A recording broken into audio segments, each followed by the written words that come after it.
Off. Make sure that we are sounding off. Ooh, I got an echo.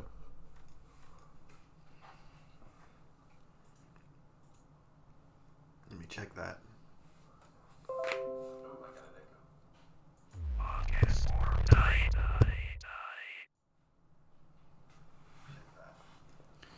Hey everyone, we're live. Oh my god, we're live. I already muted myself. Do your love, man. Old Greg.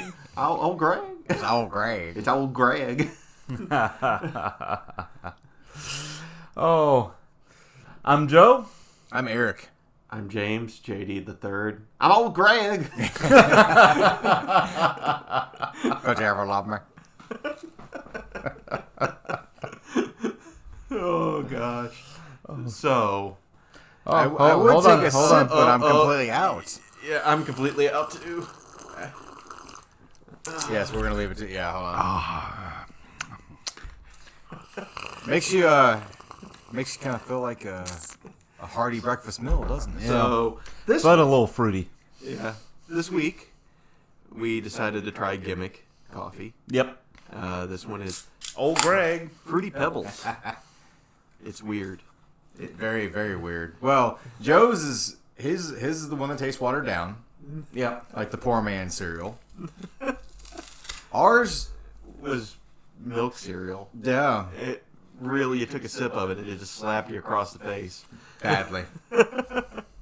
Well, and the difference is I drink my coffee black and they don't. So I drink it sometimes black, but that one really felt like you needed a creamer. Yes, definitely. I will not argue with that. So I have to say, how was your all's week? So I'm gonna go over just today, and it should summarize my entire week. I will not use names. I will not.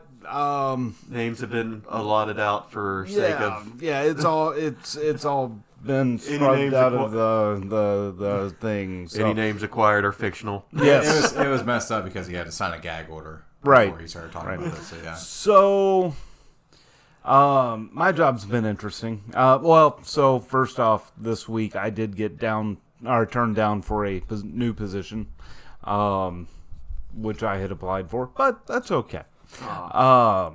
The second thing is that today was a shit show. So I won't go into what my profession is, but it does include banking, right? Mm-hmm. And dealing with bank accounts and stuff like that.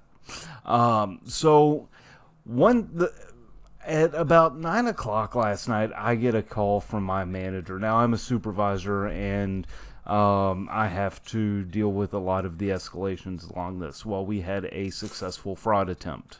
Oh, shit. Yeah, where someone got a hold of their banking information, changed it all in our system and everything else, which sucks, right? But we got it all fixed and resolved. The person got their money back. Everything's good, right? So we had to have several meetings today about that. That's how I started off my day. Like minute one meeting about how to lock this down a little bit better. You war roomed. Oh yeah, absolutely. So that was the first thing. Then we're trying to train some people on a new system that we implemented on Wednesday. System called Salesforce. We're using it kind of like a ticketing system. Problem is, the majority of the people on my team, the average age is like 60. So I've got a couple of 70-year-olds on the team. So teaching them a computer in general is horrendous, right? Right. And then trying to train them on a whole new system after they've been using one system for 14,000 years is interesting. Well, so that happened. And that's been a struggle or a challenge. Then we had Chick-fil-A. my manager bought us all Chick-fil-A, the whole team. So there's There's the light, there's that right? little silver line. Right. So I go and pick that up for everyone, bring it back, and everything's good and happy and all that. Then one of my employees' grandmothers died. She God. Because of the Chick-fil-A? No. But she like take a bite of a sandwich, reading a text, and suddenly tears. Yeah, so that happened. And then I had, because we have several open positions on our team, we are doing ongoing interviews to fill these positions. Well, the guy today that I interviewed, I'll put his first name out there. It was Eric. It wasn't this Eric, though. So you got a lot of money. He was very smart and sharp. He had a very big technological background. Everything about him was perfect, except there's one glaring flaw. Now, mind you, these are virtual interviews. They are not in-person interviews. He was shirtless. Why would you have to tell people about that? So it wasn't like fully shirtless. He came to the interview in a bathrobe. Now, I will tell you that, Eric, if you are listening, you have a very suspicious mole on your chest. Shut up, dude. That you might want to go get checked out. Just throwing that out there. You were a good guy, loved your personality and everything else. Wear a shirt during an interview. I'm not picky. Put a t-shirt on. Don't care. Are you sure he was wanting to do an interview and he wasn't just doing an Omegle? I think he was trying for an OnlyFans. Because it was one of those nice blue fluffy bath towels. It wasn't like a house coat, right? It wasn't like something. Oh, he was duding it up. He was doing the dude. It looks like he got out of the shower and sat down for the interview. Now, mind you, the funny part is he had been in the meeting for 5 minutes before we joined. So he showed up early. He had time to put a shirt on. It looks like he jumped out of the shower, put the bathrobe on, and sat down on his couch. Yeah, because why not? I Right. mean, that might be his dress up. Oh, God. The funny thing is, he was trying to part show of the, dominance over the He interview. was, Right. yeah. He was just like, I don't need no shirt.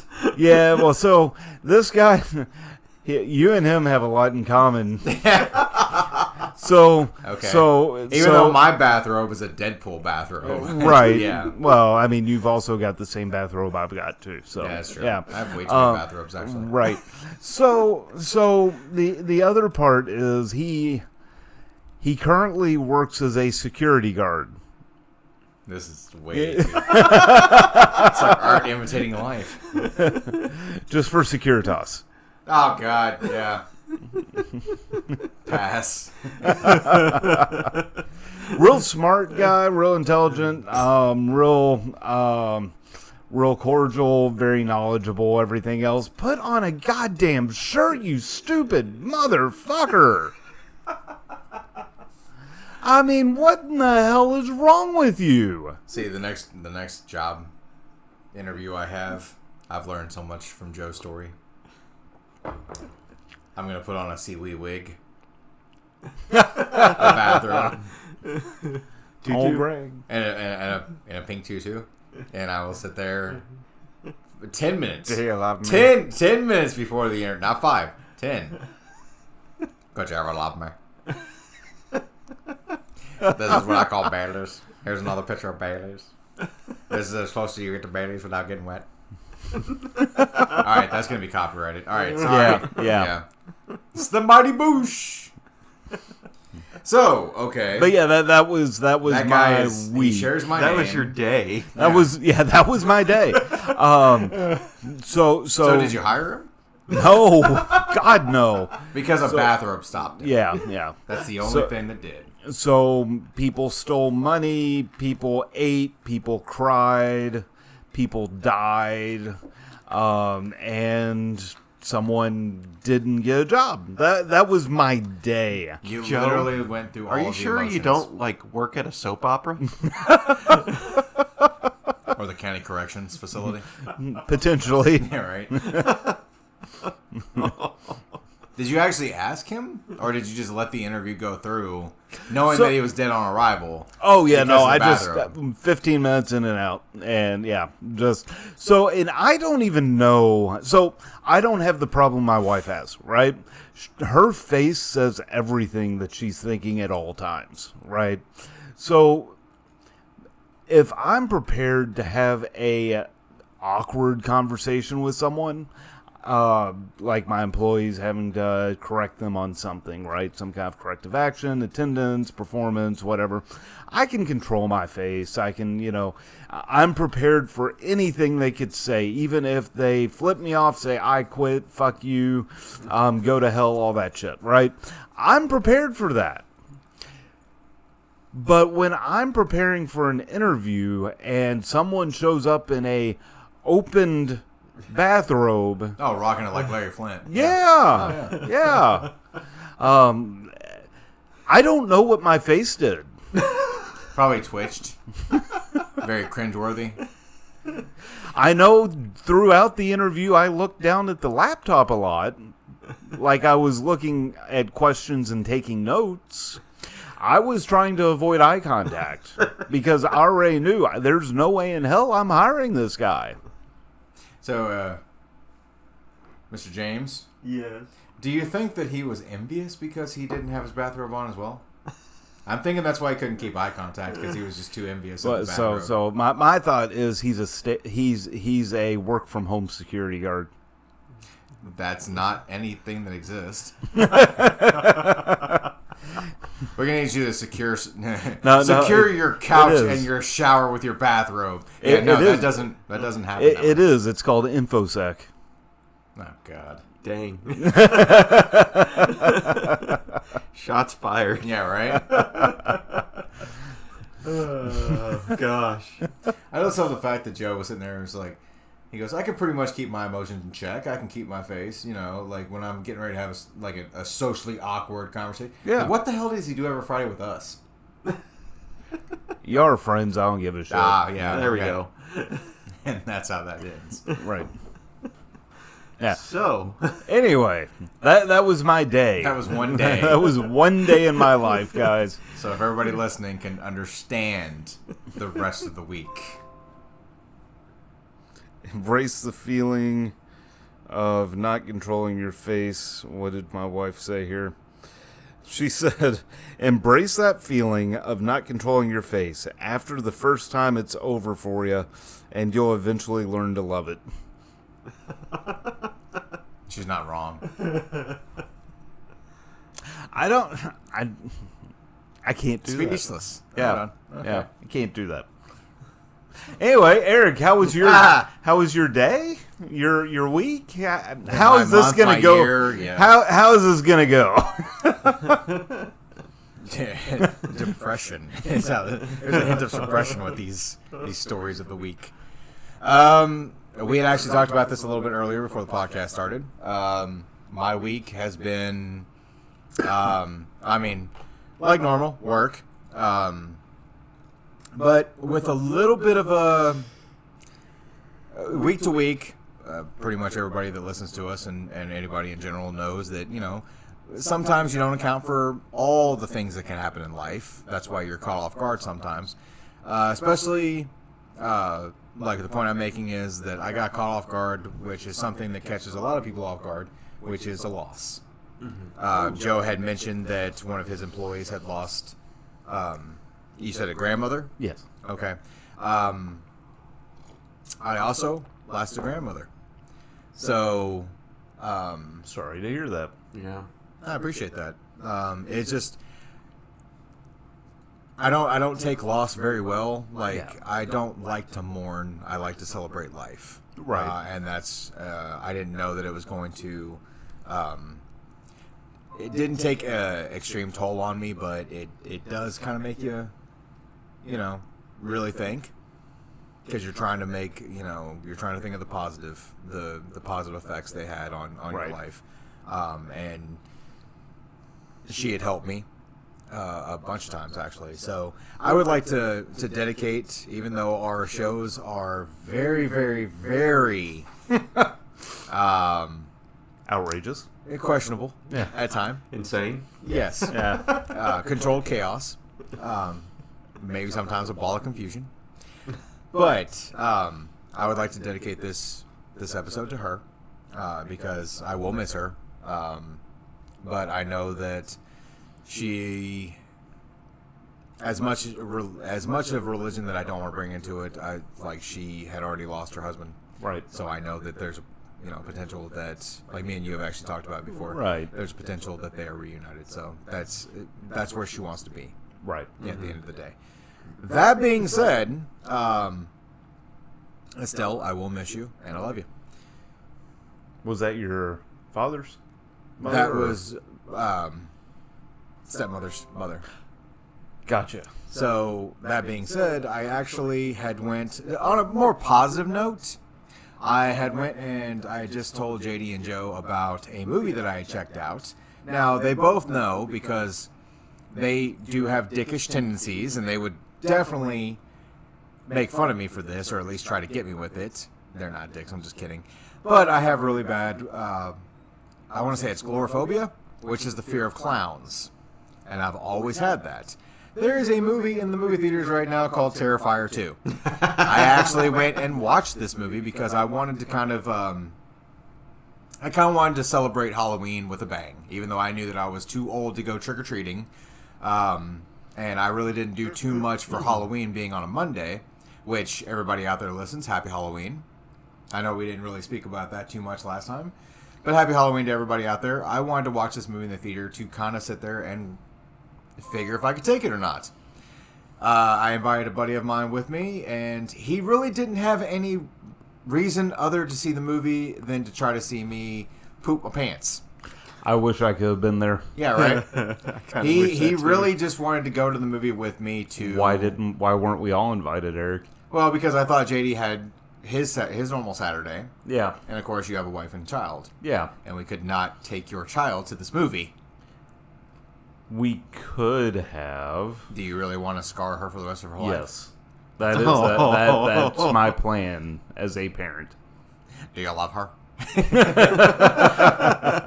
So, going to see this, I'd actually asked him to come with me and stuff, and he said, well, for no other reason, he just wanted to sit there and see me squirm. And I was like, great! But I wasn't about to go to the movie theater by myself, become catatonic from the scenes, because it actually has, in the news,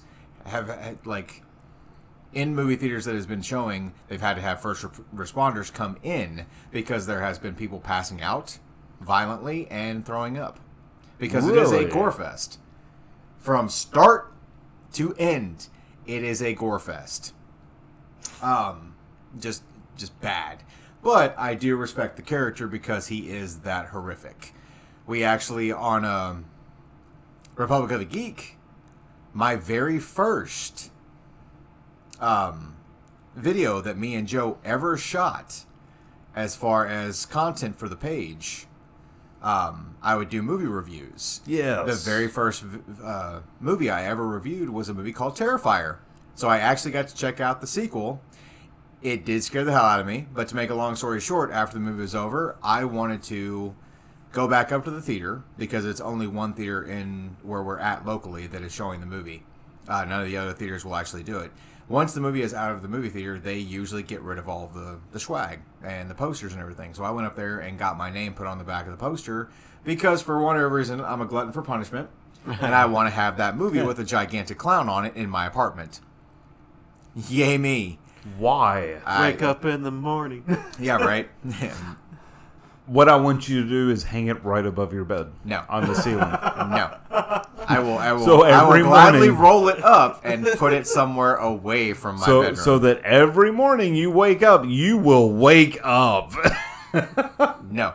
I already have 3 alarms to do that. I don't need Art Joe? the Clown doing it. Let's round up some money, and whenever the space ads happen, I'm going to hunt you down. Don't need to see that constellation of Leo. Just that constellation of a cloud. No. The art constellation. Yeah. So, long story short, like I said, even though it's not possible anymore, once I got my name and number put on the back of the poster for them to call me, and I, fingers crossed, because I am a huge horror fan, like I would like to have that, because it was a gore fest, but it was a very enjoyable movie. Once I left the theater that night, which was a couple of days after I'd seen the movie, I went up there to do what I had said. I left, was on the road, and of course it had rained that night, or pretty much all day. It was very dark, very gloomy and stuff. There was something that ran in front of my vehicle. Oh, no. So, yes. It could have been Cujo. It could have been a deer. So, basically what I'm looking at is it could have been Cujo, the dog. It could have been Bambi. It could have been Bambi's mom. Or it could have been a lichen. Just a giant werewolf. Who knows, but it got bumped. I'm voting for that one. Yeah. I bumped the animal, I believe, because it was very busy that night, so I didn't have a chance to kind of turn around and go back and check, but I'm pretty sure because of the damage that was left afterwards, I think it survived. I think I just kind of bumped it out of the way a little bit. So that being said, that was kind of, that was scary. Not more than the clown, but it was still scary. So, yeah, I hate to bring it down, but, yeah, that was my week. I didn't have the same week that Joe had, but, JD, please bring some positive. Yeah, bring us up here. Bring the power of positivity, because me and Joe's we're week was downers, and you need to be the upper here. Yes. Do I have to be the upper? You have to be the upper. You need to be the Fruity Pebble. Okay. Watered down coffee? Okay. All right. Fair enough. Well, I got bad news. Damn it, old Greg. Oh, great. So, I don't think I said anything about it last week, but I've been without a fridge for like a week and a half. What? So, our fridge went out last week. Well, I should say last Sunday. Not this earlier Sunday, but 2 weeks ago, I guess. That Sunday it went out. So about a week and a half overall. We've been without a fridge and using a cooler. Okay. And getting ice. So it was us calling because we had warranty. We paid for, we were paying for some insurance for it and everything, and they were supposed to come out and fix it. We got kind of roped around between. One day we were on the phone for probably about, I think it was like 4 to 6 hours. Right. Not all at once, but it was annoying. And it ended up after going between 3 companies that a person from the Geek Squad sent my mom a YouTube video about how to change the wires. Me and Joe both dropped our heads because me and Joe are both former employees of that place. We're good old days Geek Squad alumni. Yeah, right. Which my mom, after telling me, hey, they sent me a YouTube video, I told her, no, you're paying money for this. Tell them no. Because that's warranty voiding.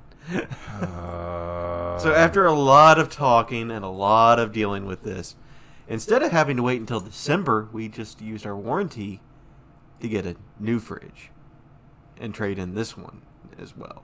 So we got a new fridge 2 days ago. Their last middle finger to us was... Just the last one? Are you sure it's the last one? Well, it was shattering one of our tiles when they put it in.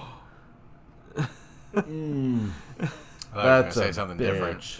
Like, the last middle finger they gave us was it's only like a two-body freezer or whatever like that. Like, it won't fit anymore. But, so you have a functioning working We have a fridge. functioning fridge again. So there is a positive... There's a positive to the story. I got a new medal this week. I got the Great Wall of China. And I was able to, because I finished it on Halloween, I was able to do what I wanted and go into my next medal, at least in October, which was Transylvania. Okay. So I at least started Transylvania in October, like I was hoping. Nice.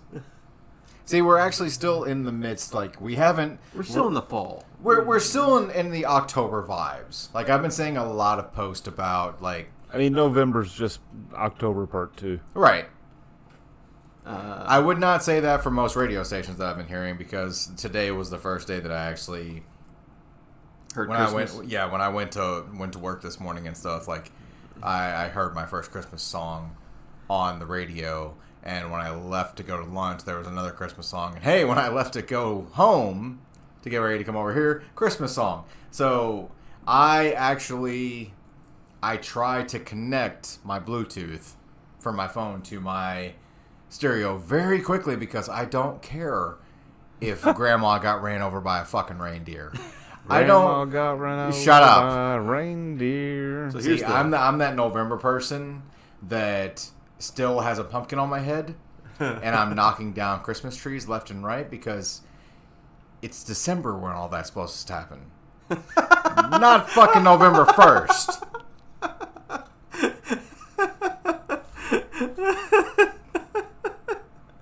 Sorry, I just read the comments. Yes. Yes, I did. And I'm not even in hunting. Yes. The greatest game. Wow. Well, Are you saying that you would like you're feeling some seafood? Maybe some squid? Games? Oh, bad reference. Anyways, Oh. that is a pretty sick. Yeah, so I pulled up the picture of the medal for Transylvania, and it's a really cool looking medal. Oh yeah. So it has the nice little picture of the castle for the medal, and on the back like a decorative mask that they have for their traditions. Like you see their tradition masks there. Right. Uh, It looks very Krampus. yeah, very Krampus. But the front of it has a door knocker on it. Like an old school door knocker. That's supposed to be a replica of the door knocker of Bran Castle. Okay. Which is the castle that inspired Count Dracula. Yes. So very in theme with Transylvania. So That's why I was sitting there saying like the October vibes are still around, because I had mentioned about hitting a werewolf. You're getting your feet ready for the Transylvania. yes, 231 miles. Yes. That's I just like how it says on the webpage, you versus the world. Because, I mean, essentially, that's what JD's been facing. The world? Yeah. Yeah. I mean, he's already conquered, what, so many. I have a really good picture of that I'm going to at least...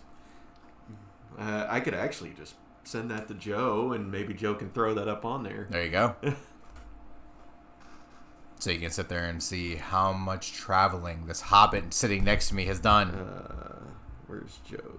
I could send it to your email. Facebook. Facebook? Yeah. Okay, I'll throw that to Facebook. But really, other than that, it's been a busy work week for me. I kind of ran on negative sleep this week. But, that's... work's work.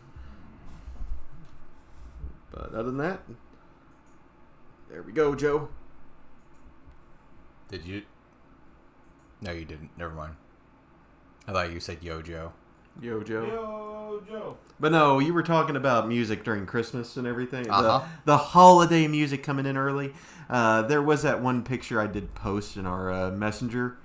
It's a really good meme. Just a picture of it's Loud Seagull, I think is what they call the meme. Just it basically inhaling and then yelling something. This one I hear was just like October 31st, November 1st. Starting to sing Christmas music. But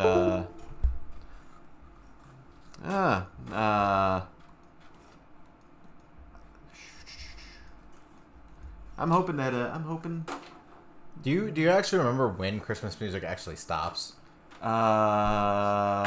does it stop? It stops? I'm just saying, like on radio stations, to where it actually goes back to like normal music. Now, have I listened to the radio or a radio station in years? Probably not. I've either been listening to CDs or What is the next major holiday after Christmas? Valentine's Day. Is it Valentine's Day? Well, New Year's Day. Yeah. Well, other than New Year's, I mean, yeah. Valentine's. I kind of rope in New Year's with Christmas, unfortunately, Oh because yeah. it kind of just merges together on work calendar in my head. Well, what is it? Valentine's is in February, right? Yes. 14th. Okay. And then after that would be Easter. You didn't send it to me. Yeah, I did. There has to be something going on in Who January. did I send it to? If anybody listening, if anybody remembers what the big thing is in January, let us know. I sent it to the group page. Oh, okay. Hold on. Oops. I'm trying to figure out when they stop playing Christmas music. Because, yeah, I would really appreciate that. Well, again, because like I said, I don't care if your grandma got ran over by reindeer. We're kind of extending our week thing here a little bit because of this, but I feel like they kind of skip Thanksgiving nowadays. Thanksgiving just doesn't exist anymore. It's just the turkey is the big merchandise thing, and then it's Christmas. I'm just thinking, like, okay, so being as much of a fan of Halloween as I am, because it's my favorite, like, hands down my favorite time of year, I think we should just, like, they've already done it with movies. Uh-huh. I think they should just continue on with that tradition. So instead of Thanksgiving, you have Thanksgilling. That's an actual movie. No. Grindhouse, or whatever it was. The Grindhouse? Oh, yeah. They did a fake commercial. Oh, yeah. Eli Roth directed it. Yeah. And then, of course, I'm not even going to mention Christmas, because all you need to say about that is Silent Night, Deadly Night. Krampus as well. Yeah. There's been all the horror movies under the mistletoe. Santa's sleigh with Goldberg from wrestling. Yeah, it's horrible. But yeah, I mean, I would like to sit there and see, like, from January all the way up until next December. Like, all of 2023. Just every single thing we celebrate. Valentine's Day, Memorial's Day, like, all of these things. Just put a Halloween kind of, like, horror aspect to it. That'd be awesome. St. Patty's Day would be hilarious because of Leprechaun. Or, I don't really know if you could mention Troll as a St. Patty's Day kind of horror movie. Because I think that was more of a fantasy. It was a horror movie, definitely, but I don't know if... You could do something based around luck. Like yeah. A bad luck movie. That just gets worse and worse and worse. You're accounting for pretty much all horror movies right now. Yes. But yeah, no, they've literally... Like, I have a documentary called Going to Pieces, where they talk about the slasher films. And they in the movie, in the documentary, they sit there and they say, like, we had a dartboard, and we would just throw, like, darts at, like, certain calendars for certain days or whatever like that, and we'd make a horror movie. Graduation Day has a horror movie. Mother's Day has a horror movie. Stepfather has a horror movie. The TV plot generator. Yeah, essentially. I remember there's a Robot Chicken episode that makes fun of that for Battlestar Galactica. I'm a Cylon. Who's a Cylon? Ha! Ah, shit, it's a main character. But yeah, just for the rest of the year. And then hopefully they would understand that there's so many horror aspects to the year that they wouldn't play fucking Christmas music in November. That was the whole point of my rant. Sorry it took me a while, but yeah, that was the whole point. On that note, I think we should bring up something with our certain sponsor there, Joe. Sponsor? Yeah. I'm trying to get this picture to us. I know. We'll don't worry pass about it. Yeah. I could share it onto the Facebook group later. So, this episode was brought to you by Audible. With more than 400,000 audiobooks, there's always something to listen to. As the other hosts of the podcast know, I'm a big fan of tabletop games. And I'm also a fan of the Critical Role podcast. I read a book that was released recently. Critical Role. Yes, I read a book that was released recently. That's a backstory of a villain from one of the campaigns. Really? This week I read Critical Role, The Mighty Nine, The Nine Eyes of Lucian, written by Madeline Rowe and the Critical Role cast, and narrated by all the players and DM, Matt Mercer of Critical Role. So, audiobook, man, it'd be really good. It is good. Can I borrow that? I don't know if I can borrow. You can borrow my phone, sir. I need to borrow your account. Audible has a great selection of podcasts, theatrical performances, A-list comedy, audiobooks, and Audible originals you won't find anywhere else. So start your 30-day trial and get your first audiobook for free by going to audibletrials.com/podsquad. Thanks, Audible! How do you want to do this? Det love me. Oh. So getting into our news. I feel witchy today. Oh, it's a I told you you're showing the Halloween Yeah. spirits. Yeah. It's a witcher's Maybe a night. different type of witch. Just not for Henry Cavill. Oh, you're not talking about Hocus Pocus 16, are you? Starring Henry Cavill. So. Oh, wow. Is that what the new Witcher season is going to be? Yes, Bette Midler and Sarah Jessica Parker are coming in. Henry Cavill's the guy that has his mouth stitched shut. Yeah. So, The Witcher Season 4 got announced. Good show. But they are replacing Henry Cavill as Geralt. Nope. You don't like this Nope. already? Yeah, you don't like this already, don't you? Nope. So, Netflix's The Witcher will officially be returning for a fourth season. But we'll be doing so with the new Geralt of Rivia, Liam Hemsworth. Nope. Will be replacing Henry Cavill after Season 3. My journey as Geralt of Rivia has been filled with both monsters and adventures. And alas, I will be laying down my medallion and my swords for Season 4, Cavill said. In my stead, the fantastic Mr. Liam Hemsworth will be taking up the mantle of the White Wolf. Wasn't he like Thor or something? No. That's Chris Hemsworth. No, don't Yeah. do what I did. Liam is, I will admit full-heartedly that as soon as I heard Hemsworth, I said the same damn thing. Oh, there's been somebody's already made a fan-made poster Yes. that shows, yeah.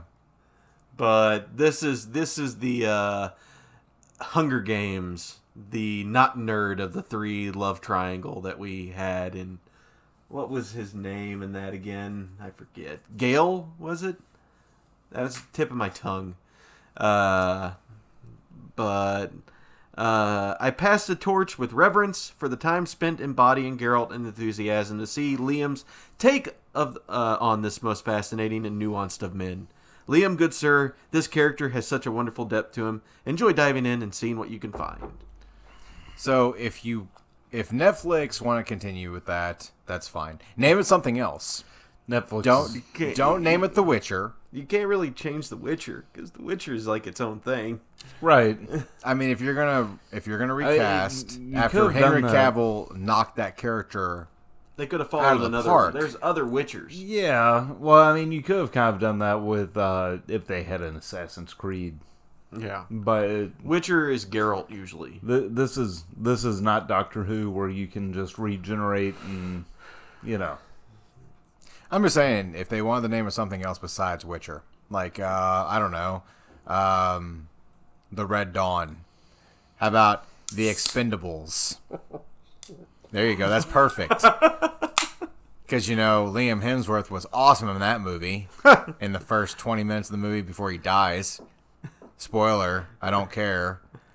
Jean-Claude Van Damme and his 86-year-old ass fucking drop kicks a knife into your chest. That's real Witcher of you, dude. Good job. Speaking of which, Hemsworth said, as a Witcher fan, I'm over the moon about the opportunity to play Geralt of Rivia. Henry Cavill has been an incredible Geralt. Of course he has. He studied the character. Right. And I'm honored that he's handing me the reins and allowing me to take up the White Wolf's blades for the next chapter of his adventure. Oh God. Henry, I've been a fan of yours for years and was inspired by what you brought to this beloved character. I may have some big boots to fill, but I'm truly excited to be stepping into the Witcher world. So there is a rumor of why Cavill left, and it's not because of big old Netflix. It's because it's because of big old DC. Really? Yeah, he got DC ain't big. well, he got replaced. It ain't no Marvel. Ooh, shots fired. Don't get me wrong. I am a DC fan. But You're being a real Lex Luthor right now, okay? So Cavill probably left his role as Geralt to focus on his return to Superman. okay. As much of a farce that is, I need Like, Henry I need somebody is, to explain my visual reference that I'm doing. Oh, money. Yeah. Yeah. well, I mean, he is, and I'm gonna age myself, or Joe will age me, in his Yes. own way, because he likes to say I'm old, but Christopher Reeve will always be the Superman I grew up with. What are you, 80? Yeah, right. I'm not as old JCVD, all right? Old Sean Claude. But he can take the Witcher's ass. Anyways, that's shots fired. And he played a sniper in Expendables, too. That's the fucked up part. So, that being said, like, I will give Henry Cavill, he is a really good Superman. And especially with everything DC has to deal with the Flash, Yeah. with Ezra Miller and that whole debacle, you need Henry in there playing Superman. Yes. Badly need that. I still was it Justice League where Cavill had the whole debacle with his mustache? I believe so, yeah. With the mustache. Because the mustache question. Where That's why I love Snyder's cuts. they poorly edited out his mustache. Right. It was great. Why did you call her that? Martha! Oh, I thought he said mustache. Never mind. Mustache. Mustache. But yes, DC needs the help right now to kind of... They're not really rebuilding the DCU, but Ezra kind of screwed it up royally for him. No. Well, so I actually started watching something interesting today. There's a show on HBO Max called Pennyworth. Okay. Oh, yeah. It's Alfred's story. I heard it's actually pretty good. It is fucking amazing. Really? Yes. Leave it to the butler to be. Right. Alfred is a fucking badass. Oh, yeah, because he had to watch over. And you also. Well, yeah. I mean, but just... Yeah, I mean, the comics and the cartoons and everything else really don't do him justice compared to this new backstory they're giving him. Oh, true, yeah. I mean, it's amazing. Everything also painted him into the picture of just being a house servant. Well, no one ever brings up the fact that he's a vet. Right. He's a World War II vet. Yeah, hell. I think the Harley Quinn cartoon actually brought that into play. Yes, it did. It did.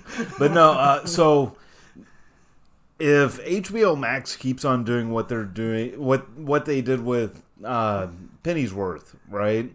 I think DC could make a huge comeback.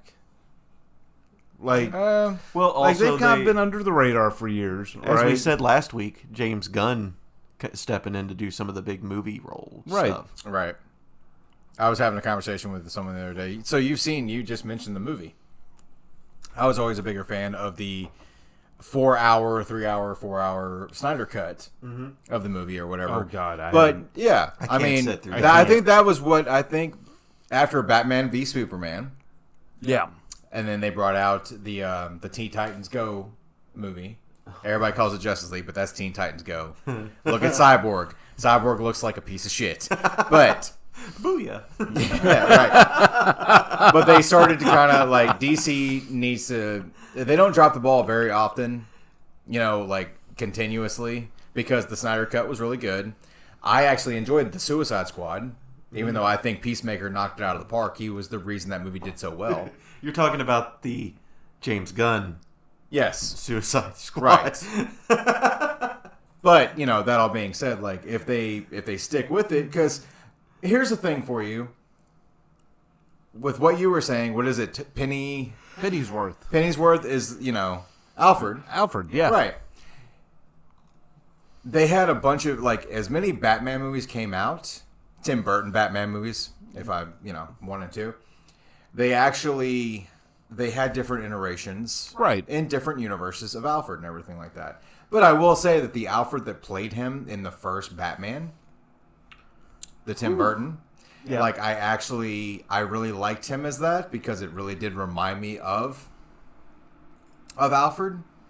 But I think it was because of the actors that they put him with. Michael Keaton being one, Jack Nicholson being another.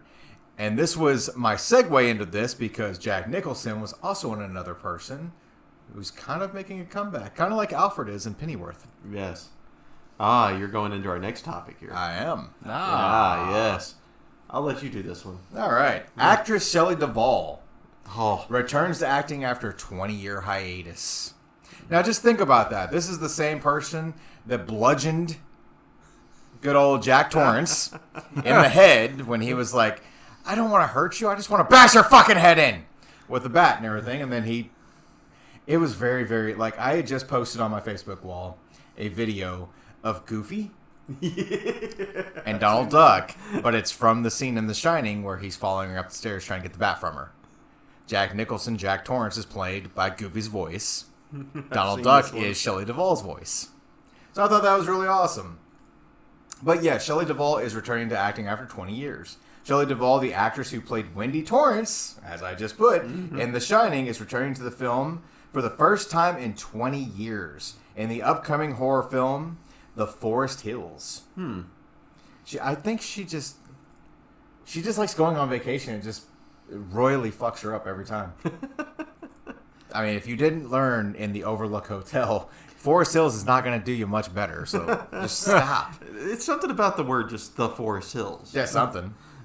As reported by Deadline, Duvall will star in the indie horror thriller from writer-director Scott Goldberg, and she will join a cast that includes, wait for it, Edward Furlong. That's right. Yeah, Pecker himself. John Connor. All right. Chico Mendez and Dee Wallace, which is someone we actually ran into and was able to see at the Scarefest that we were just at. That's right. As for the film itself, it follows a disturbed man who is tormented by nightmarish visions. So, Shining Part 6. After enduring head trauma while camping in Catskill Mountains. That's because, you know, Jack Torrance just hit you in the head with a baseball bat and you have nightmarish visions after. Duvall will play the mother of Mendez's character, Rico, who is mentally and emotionally disturbed. Furthermore, Duvall's character will also serve as Rico's inner voice throughout the film. Oh, she's doing two roles. Yeah. Yes, technically.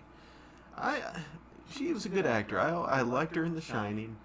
I gotta remember. You gotta look it up. I will say that, like, I did get my first, like, vision of her in The Shining, but I will definitely say that there's another one right there, Popeye. Yeah, I forgot that she was in Popeye as Olive Oil. Yep.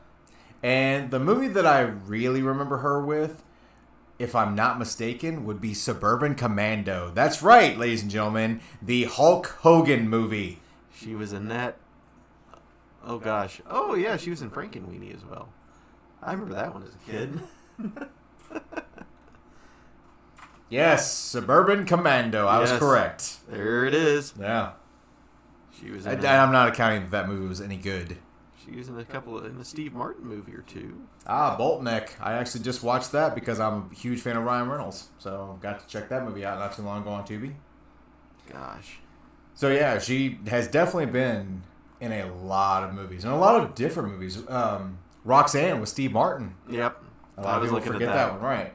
Our Time Bandits. So she definitely has some chops. I'm just glad.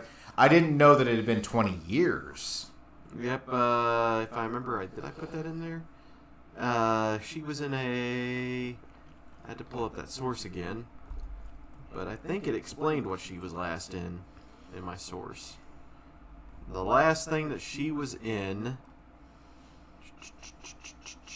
was in 2002, Manna from Heaven, as Detective Dobrinsky. And right after that was over, she announced her retirement. Okay. So, Well, I hope everything works out for her. Welcome I'm back. glad. Yeah, I'm glad she's back. May I, if you don't mind, take the next two articles? Yeah, you go for it. All right. So the next article, I'm really on the fence about, but I'm kind of psyched. Not gonna lie. Aren't you glad that there's something about it at least? Something. Even though we can have only one, not the full piece of pie, just a portion. Yeah. Thanks, Victor Miller. So, Friday the 13th prequel series in the works. Peacock has announced a straight-to-series order for the Friday the 13th prequel, Crystal Lake, with Hannibal creator Brian Fuller at the helm. In the reveal from Peacock, Fuller is listed as the writer, showrunner, and executive producer of the new Friday the 13th series, for now. More details on the prequel are slim, but Fuller is accompanied by executive producer A24 Mark Toberoff, Victor Miller, and Rob Barsimian. Would that mean that if Victor Miller is in this, it's not going to be the hockey mask that we're thinking of? See, that's the messed up part, is because with the court, like it was Sean S. Cunningham against Victor Miller. Mm-hmm. Victor Miller owns the rights to Jason Voorhees.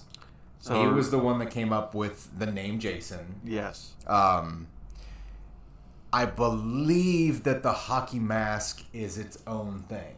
That's what I was trying to figure out is, are we going to get the Jason we know from pop culture, or are we going to get more of what they looked like they were kind of planning?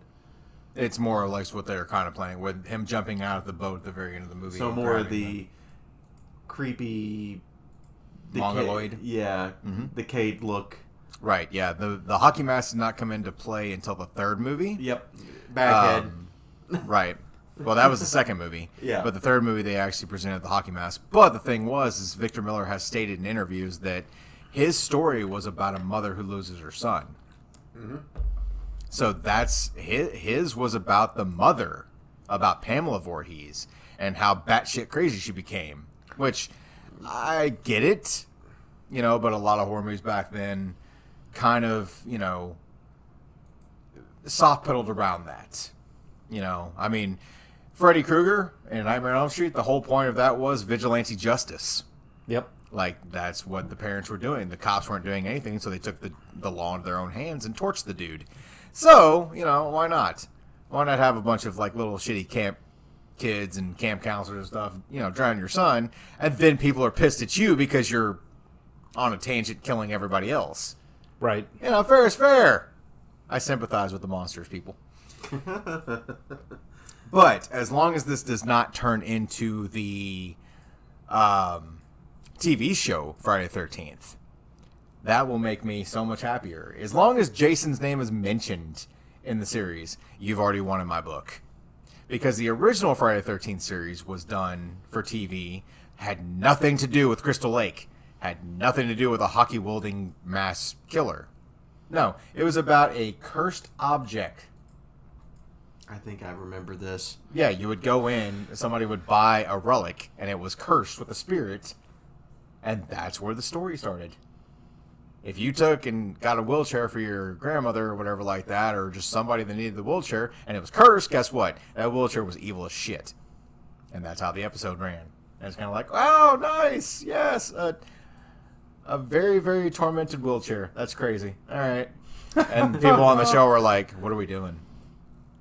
Hence why Tales of the Crypt was so much better than Friday the 13th. But anyways, it's been a while since the iconic slasher saw even a film entry, with the last movie simply titled Friday the 13th. We don't talk about that one. We At don't least back talk in- about Bruno. Yeah, right.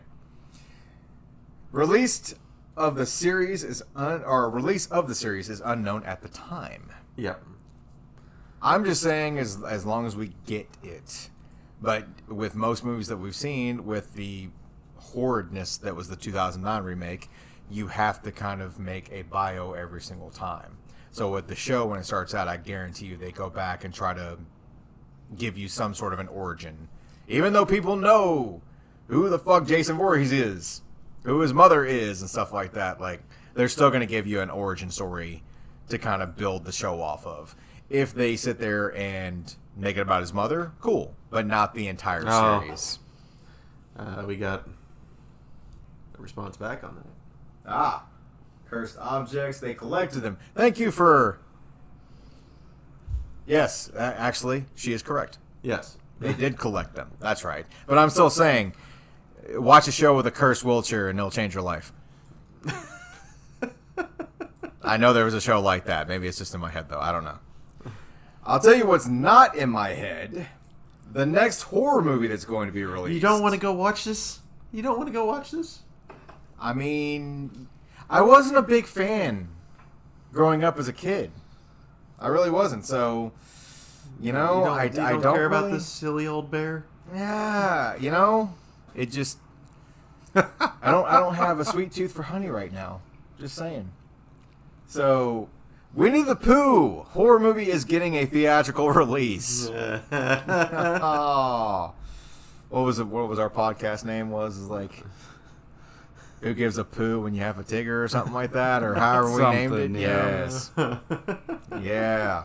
I hope they don't poo on this movie. Oh, bother. Yes. According to the Hollywood Reporter, Fathom Events announced that it will release director... Yeah, I'm not even going to try to pronounce that name. Reese Frake Waterfield. Thank you. Slasher movie to the theaters on February 15th across the U.S., with plans to showcase the film in the UK, Canada, and Mexico. So if the movie does bomb, we can just blame Canada. Well, yeah. Frank Waterfield is already planning a sequel. Why? A sequel to go along with the first movie, as well as another murderous take on the public domain's children's series. Y'all ready for this? Yeah. So, they're not done messing with our childhood. And anything that's free license. Yeah, right. Because guess what else is getting a horror movie? What's that? Peter Pan, Oh, God. the Neverland Nightmare. Hook wins? Finally? No, man, it's the kid with the top hat that kills everybody. Roofie. Don't talk about the Lost Boys. We don't talk about the Lost Boys. No, I was talking about Wendy. Wendy goes on a killing rampage. But Peter Pan Pay for that. Huh? I would pay for that. Yeah, right. Peter Pan's Neverland Nightmare. I can't say that any more demonic. Like it's yeah. Details are sparse and will likely have to wait until Blood and Honey is released. But the interest generated in the film has seemingly paved the way for a sequel and follow-up. Good Lord. But why? Note, I actually put the but why in her notes.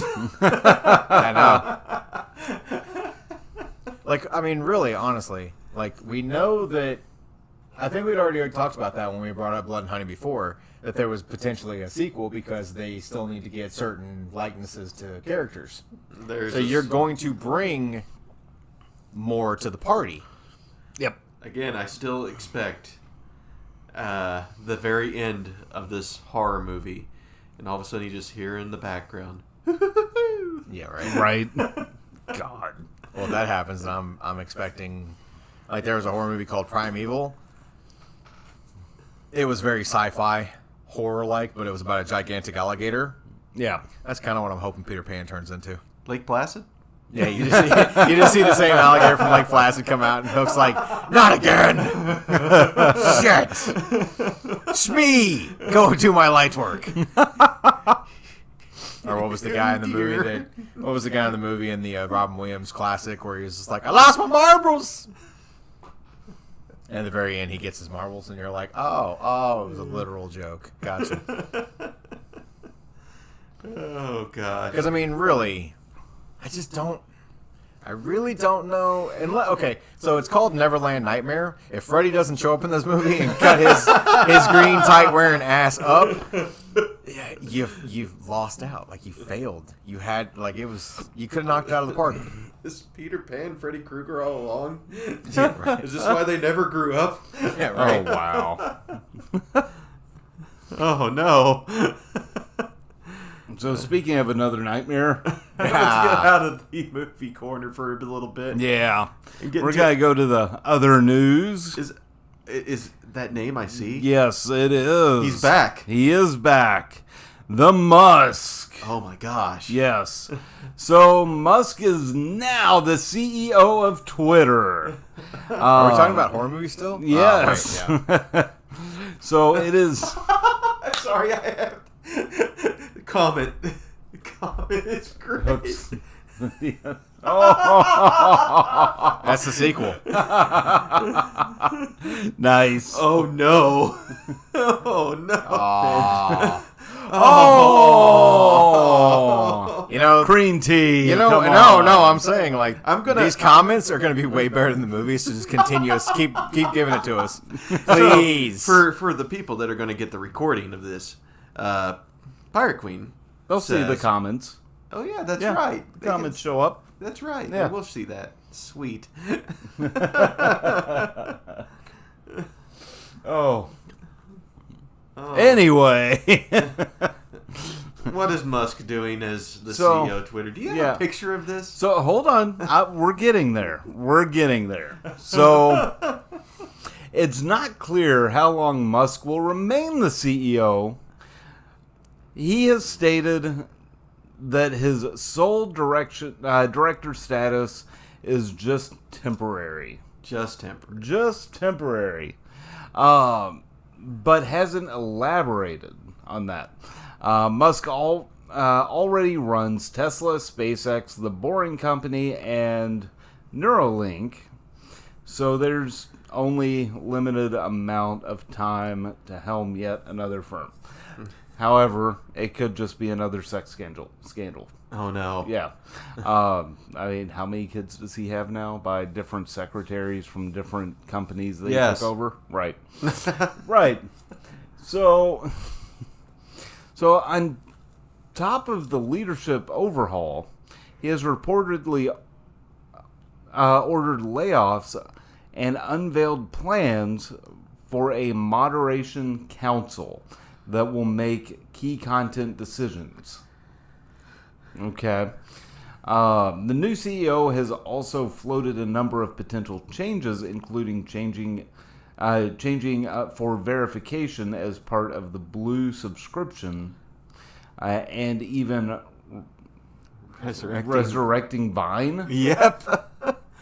TikTok's doing really well. So, one thing he did during this is he walked into the lobby of... You showed us this video. Yeah, he walks into the lobby of Twitter, and he turns up holding a sink, Picture show. and he literally turns around and says, "Let that sink in." Ha! He threw everything and the kitchen sink at him. Yeah. So that's kind of what happened. He was just trying to wash his hands with it. So he laid off the CEO. He laid off the current council, right? And some reports are even saying that he locked the devs out of the code. What the? He locked them out so that he turned the code over to either his SpaceX engineers or his Neuralink engineers to review the discrepancies of the code to see if they could make any suggestions or fixes. Basically performing an audit. Now that, right. So, there's that. So let that sink in. The other thing I got to point out, though, in the end, and I feel bad for the smaller team. Oh, yeah. Because they got hit with this crossfire of layoffs and stuff. Right. But the higher ups, I have to point out that literally they sat there and during this whole process is, you said you were going to buy our company, or we'll sue you. And literally goes, okay, I bought your company, you're fired. Yeah, right. Right. It's like, whoa. But a lot of them had contingency plans as it was. Though, exactly. so. That's what I'm saying. I feel bad for some of the smaller members of the right, workforce. Right. I do too. But hopefully he'll be able to make Twitter not the shit show it is. Or maybe he'll make it worse. We'll just have to wait and see. Right. Because all we need is another platform. Right. Another social media platform. How many are there now? Right. Yes. Right. Speaking in that same vein, did you hear TikTok was down today? Really? Yeah. I didn't know. Yeah. Huh. Eric, you should know that. You're on TikTok all the time. Not all the time, but I didn't check it once. Actually, I Wow. take that back. I was presented with a video. Our buddy Jester Black, who has been actually on. Yeah. He is actually, he sends me sometimes very ridiculous TikTok videos that are kind of, leaves you scratching your head. Like, You're just why? Why? Right. But, yeah, he sent me one, and it was about basically just a stick figure looking in a mirror, and it was just like, all right, man, hey, you got this. Just know that when you go to work today that people are going to be stupid. Right. And you hate people. Remember that. And people suck, and you're going to get pissed off. He wasn't wrong. He was like, now go out and get some. All right, good luck. Or whatever. And I was in there, and I was just like, that was a positive video to send me. Thank you. Even though it was like, you know, the guy in the video, like the voice was like, oh yeah, he's already given up. He's just like, fuck everybody. Right. I'm like, that is the positivity I need when I go into work. Yes. I know that somebody's going to say some dumb shit and it's going to piss me off. But hey, as long as I know, it's fine. It's such a positive way of doing the Leslie Nielsen scene of, I just want you to know, we're all counting on you. Good luck. Right. But yeah, to further what Joe said and stuff, I didn't have any, like, receiving that video, I didn't see anything else wrong with TikTok. I mean, I didn't sit on there for hours or whatever like that, but Right. I didn't know it was down. Yeah. Now, I just heard reports of it, so it may have been isolated incidents, right? So, Fair. Who knows? Anyway, JD, Yeah. I want you to do this one. I got a fun story for you. So, on the other side, kids, how do you think about the world of Halo? Halo? What's Halo? Well, kids, you're getting yourself a new toy. Toy? Yes. Yay! Yay! You're getting a drivable Warthog. Not Pumbaa. So, Microsoft has released a ride-on Halo Warthog designed for kids ages 3 and up. This was mainly made for the up. If it fits, it sits. Yep, I'm going to go by the kids saying that the comments said too. So, with the cat section of, if I fits, I sits. That's kind of what everybody in the up of the ages 3 and up are thinking right now.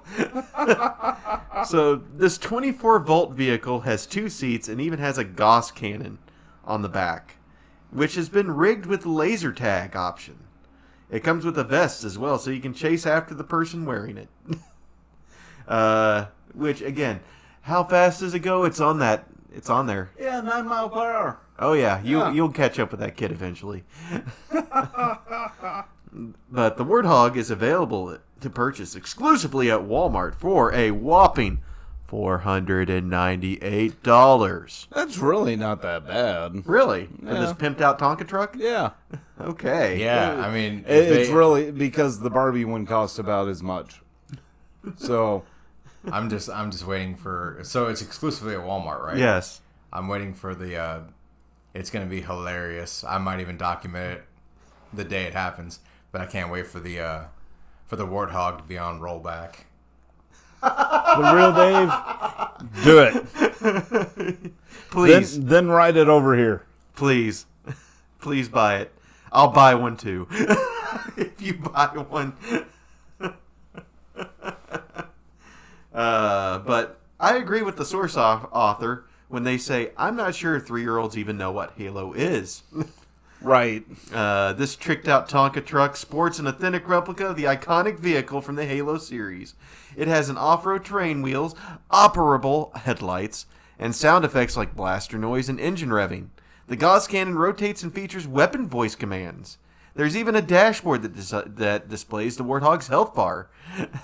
The real Dave is saying he's going to have a DUI in it.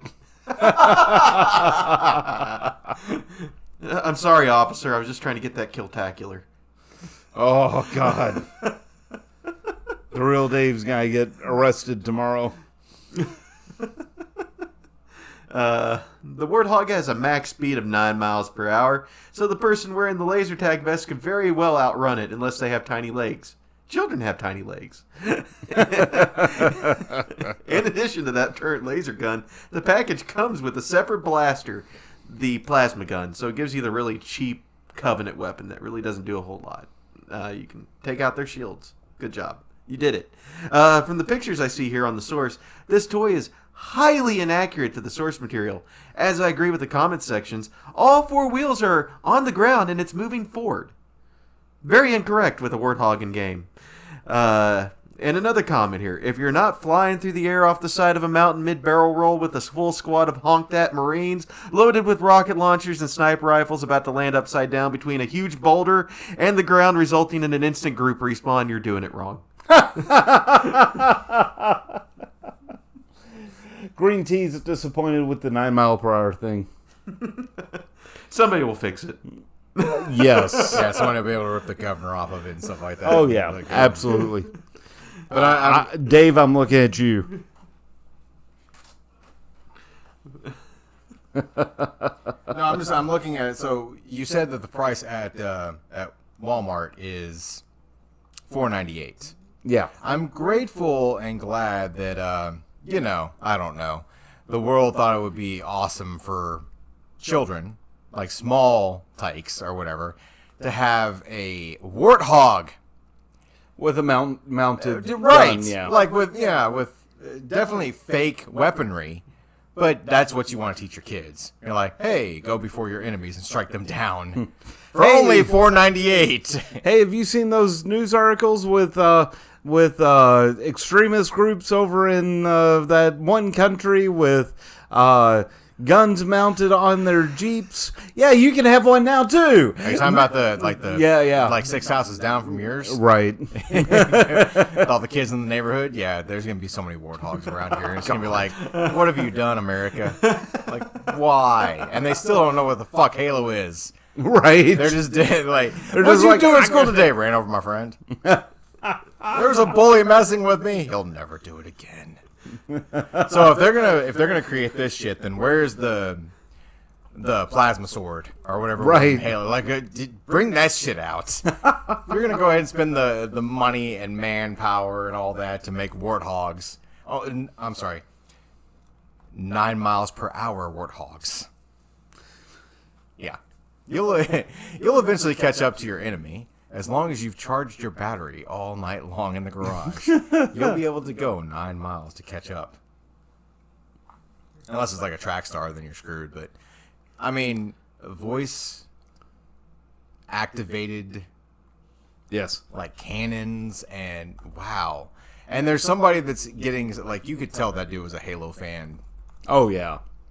to a T, because he's in there. He's like barrel rolls, and you got a group respawn and be like, dude, you're not. It's a game. But do you know how Fictional. Do you know how many hours I have spent playing Halo in my life? Too many. Oh yeah. But that was before they logged how many hours you were playing in an actual game. Very true. Did you? Okay, so as many hours as you got. Like, so what you're saying is, even though you're an adult man, Yes. you're still gonna own a Warthog. Yes. It goes. I will. No, not that one. I will go out and buy a scrap Jeep, right? That just has a good engine, horrible body, rust, and everything else. Get the real Dave over here, and we'll convert that son of a bitch over to a Warthog. And see, this is why grown ass geek men are going to be the threat of the world. Can we replace the Gauss cannon with a Nerf chain gun? Oh, it's gotta be real. Oh shit! See? There's army surplus everywhere around here. You want to put in a long-standing order, or you just want to pay as you go? It does like everything.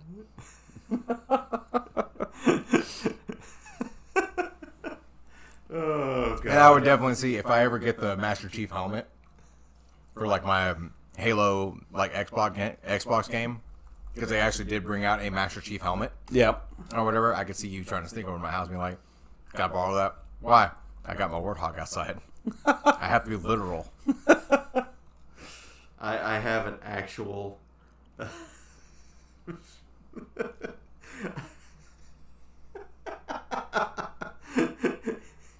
That's what Joe will look like in his. I have an actual video for this. Oh god. A reenactment of what we're going to see. Let me pull that up real quick here for everybody. Sorry for... I gotta find it again.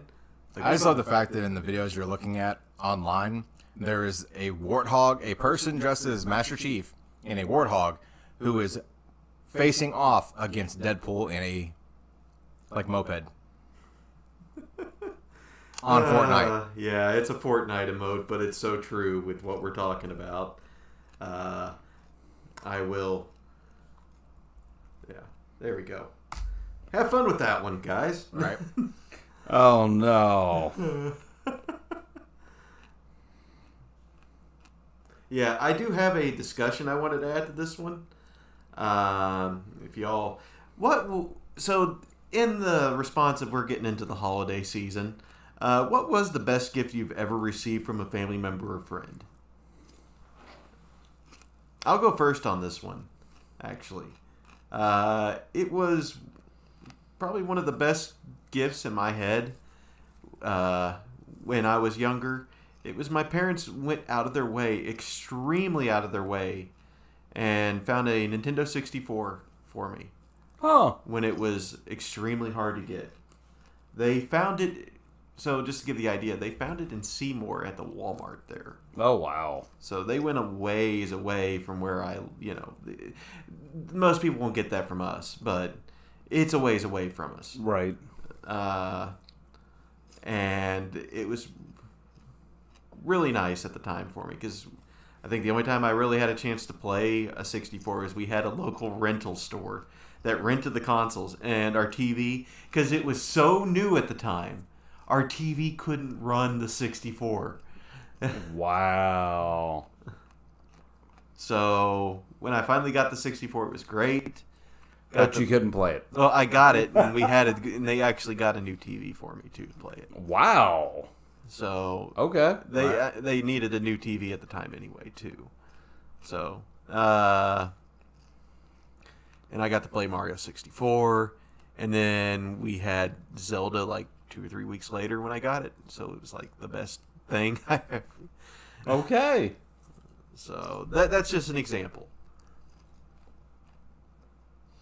For me, so just break it up a little bit, right? So for me, one from my parents that is the most memorable gift they got me, right? I was probably somewhere between 6 and 8, somewhere in that area, and my parents got me a Polaroid camera. And I don't know why, I remember getting that camera. That is the one Christmas gift out of all of the Christmas gifts I've ever gotten from my parents that I remember getting. So that's one. The second one is that a couple years back, it's sitting here on my wall. For Father's Day, my wife and daughter got together and made this plank that says "Dad established 2014," and that was amazing. That is still my favorite Father's Day gift to this day. Right on. Eric? Well, being as old as I am, I seem to forget past Christmases. Plus, I'm that guy that's just like, You know, little man, what is today? I've got it. I've got it for you. Yeah. I've already got it for you.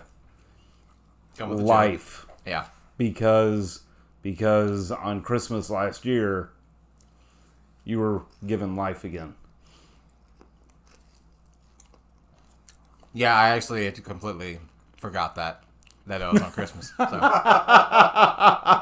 I was more pissed off the fact they wouldn't let me out and release me. So, and no, because it's gonna sound very racist, but I'm not gonna say freedom either for Christmas because they finally released me.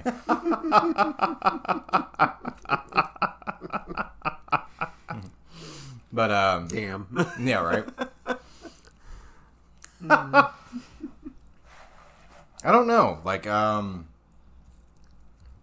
think as a kid, you really don't want to.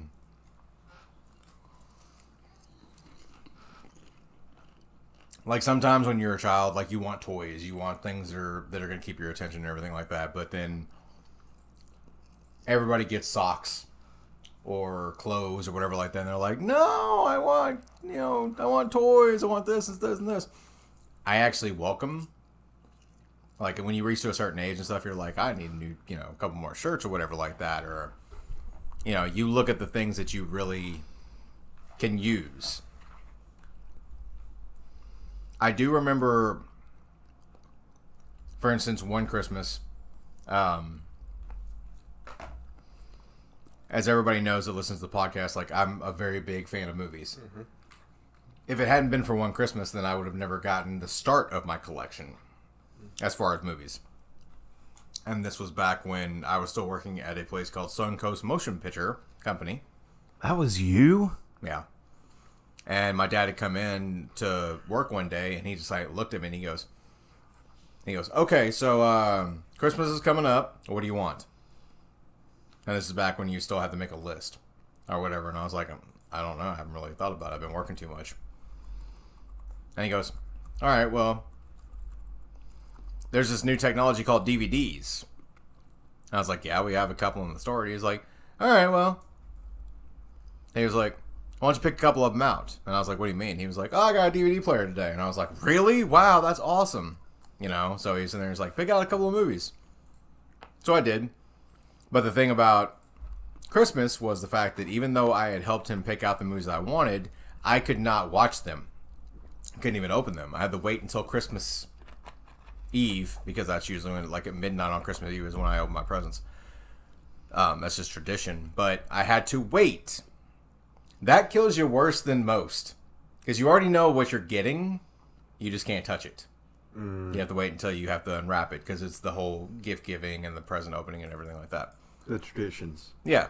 So getting that from him, like him giving me like I think it was like 10 movies I could get or whatever like that, like actually taking the time to kind of look through, and that kind of is what started me off on, collecting movies and becoming such a fan of movies and everything like that.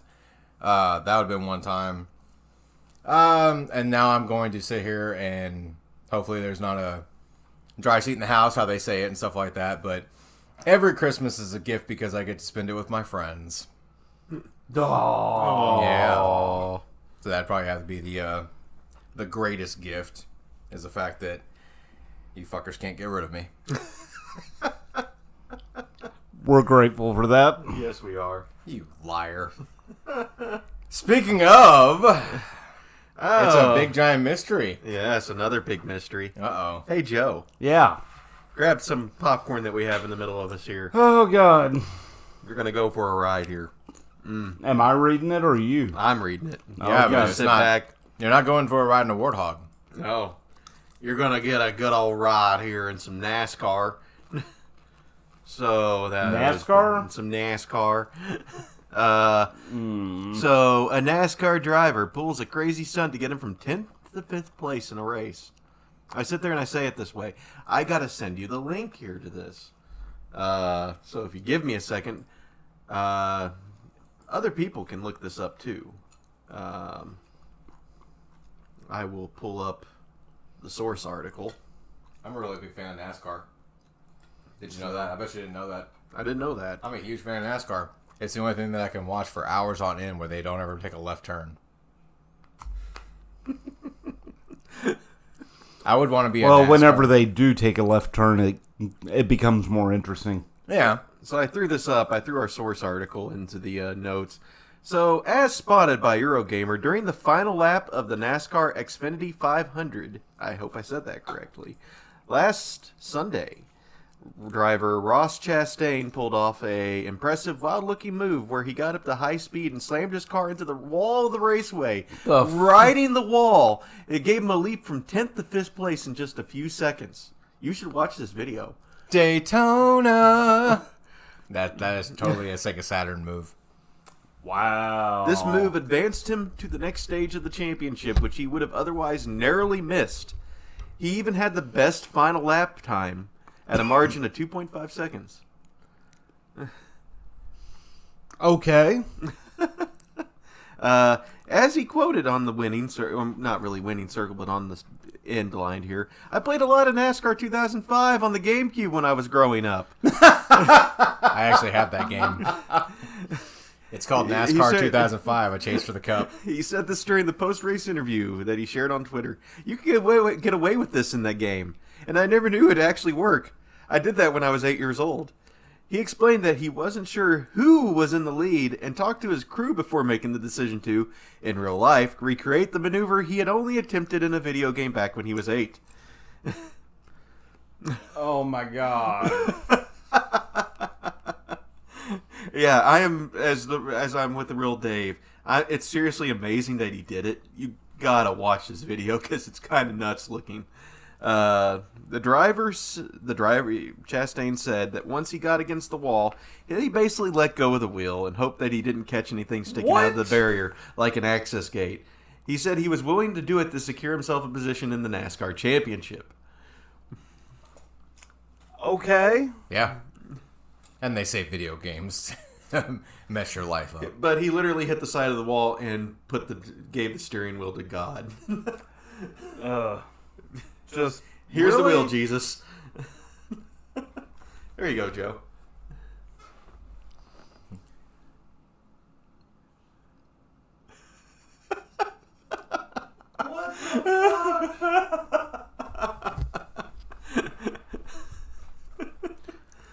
Oh god. So, yeah. It's kind of nuts. And to make it even funnier is after this happened, multiple people tried doing this same move in multiple race simulators. And the race simulators couldn't do it because it was supposedly too realistic. Like, let's see here. Professional sim racer shared a clip of him pulling off the dangerous move in iRacing, a hyper-realistic racing simulator, and it looks like it is ripping the shit out of his fake, let me see here. Oh, no, they actually have the video of, is this actually yeah, this is what he saw. Oh, man. From the dash cam. But there's some other videos that I've seen where they've tried it, and NASCAR driver Chase Briscoe shared a clip of him trying to do the same move in a game and failing. But as the quote of the source says, as someone who is very bad at driving games, it's nice to know that my ride the wall in every track and Gran Turismo strategy is not only smart, but totally viable in professional racing. Wow. Yeah, oh yeah, exactly, real Dave. It's really crazy that it's just one of those, like, he wanted to get that into that 5th place mark, at least into the top mark, and he just said, fuck it, I'll do it.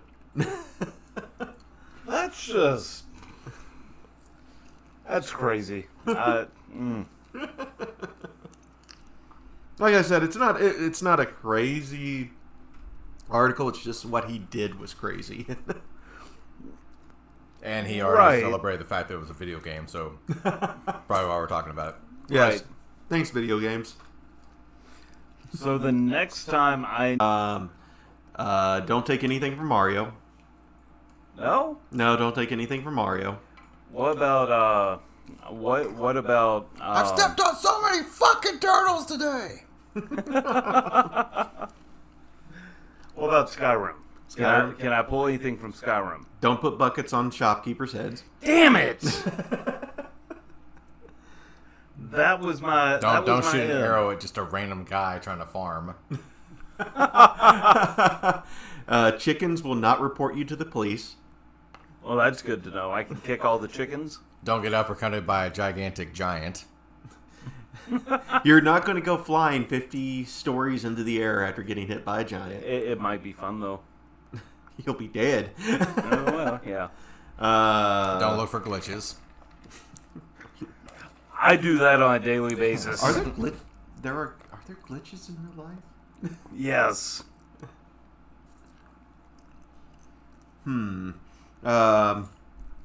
Look, just don't take an arrow to the knee. Unless you're planning on being an adventurer. Don't steal sweet rolls. What about Dark Souls? Can I pull anything from Dark Souls? Do you want to pull anything? I think the name says it all. Like, you might not want to. Do you really want to add more gritty to realism? Ooh, so discussion topic. Yeah. Ooh, let's We do haven't this. had one in a while. I know, right? Ooh. And it's based on what we're talking about. Let's say that you get to start back from square one. Right back from scratch. But it has to be on a video game. Oh, shit. So, Joe, your life, the way it goes, Uh-huh. what video game would you pick? JD, same question. Think of the decisions you've made in your life. What would that actually... Like, what? Real Dave, you monster. It's trash. Wow. Shots fired. Animal Crossing. Oh, my God. He took the easy button. He did.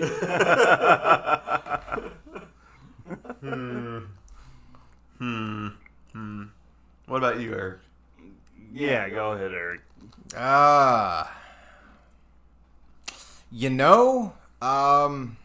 Just because I enjoy challenges, and this would be extremely challenging, but I believe once I had trained and learned the ways things go, or the way things go, or whatever, Last of Us. Ooh, yeah. Man, that's bleak. Not as bleak as Animal Crossing. Where's my... I think mine might be This War of Mine.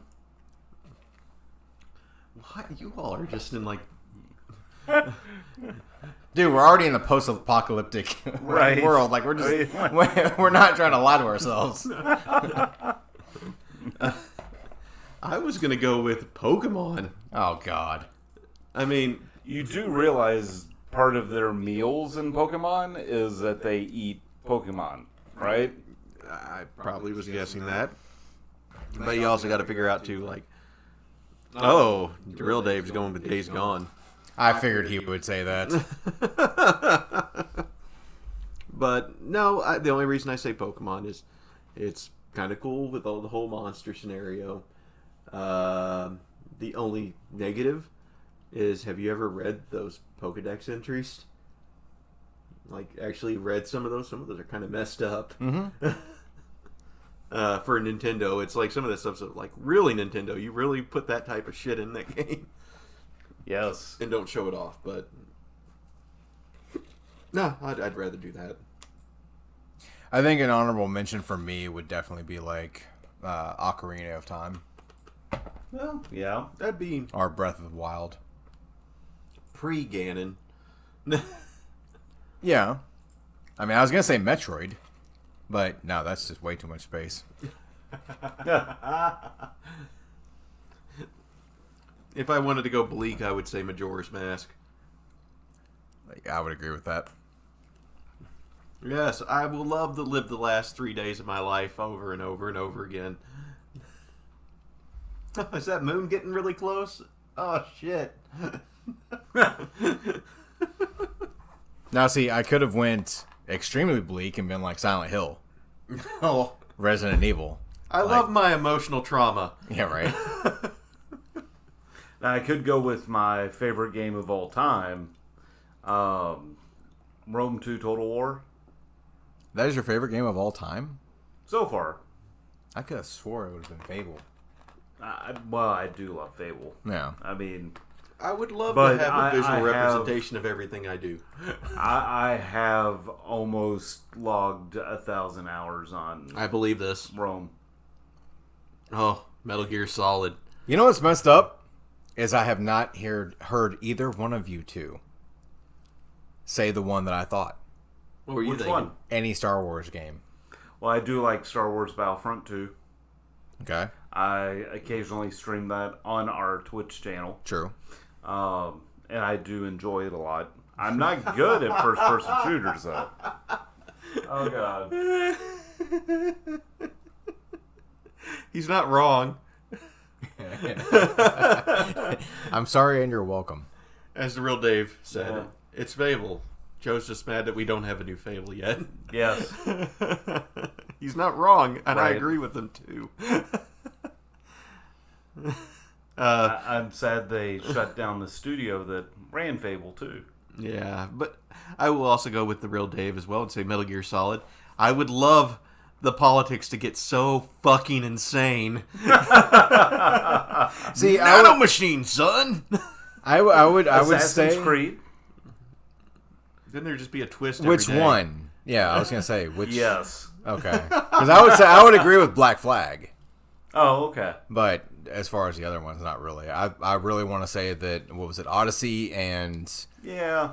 Can I say that they kind of bled together. Mm-hmm. They weren't really the same. you think that your animus would your ancestors be amazing, like the assassins? God, no. I'm gonna hop in this animus and what the fuck was my ancestor doing? Right. Pretty much. Well, see, the thing I was going to say about Metal Gear Solid is I would want to be in Sons of Liberty. I would want to be in Metal Gear Solid 2. Ooh. Now, the messed up part about that is I wouldn't do shit to conquer any boards or defuse any bombs or save any people or anything like that. If my life was Metal Gear Solid 2, I would be on the roof shooting pigeons. Trying not to get shit on. I like your response there, Pirate Queen. Yes. Pac-Man, I constantly feed my face and I keep getting chased by ghosts of past bad decisions. That's JD's everyday life. Shit. Fuck. Pew, pew, pew, pew. Whoop, whoop. Okay, thank you, Pirate Queen. Let's not go bleak games. Let's talk about games like Pac-Man. Okay. What in your life would be like you've already said Animal Crossing, but I'm thinking of more games kind of aimed towards that. Grand Theft Auto. And, wow. God. The first one. The one where we had to look down. Yeah. God, my life would suck at that point. Yeah, right? I can't even see myself. Yeah, right? I'm a dot! I heard this game has strip clubs. I can't even see it. No, I'm talking about more or less like you're rated E for everyone. Okay. He's going like NC-17. Right. So What do you do with the prostitute? Well, you beat the shit out of her and take your money back. Right. I'm trying to think here. I have my bleak decision. Mm-hmm. I would go with Paperboy because it's a horrible neighborhood. Oh, Paperboy is amazing. Was never really a big fan. I loved Paperboy. But think how horrible that neighborhood is.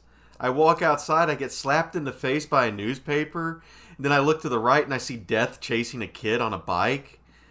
Yeah. And then an old lady comes and beats the shit out of this kid, and I'm like, what the hell's going on? Fireballs are shooting out of the gargoyles, and yeah.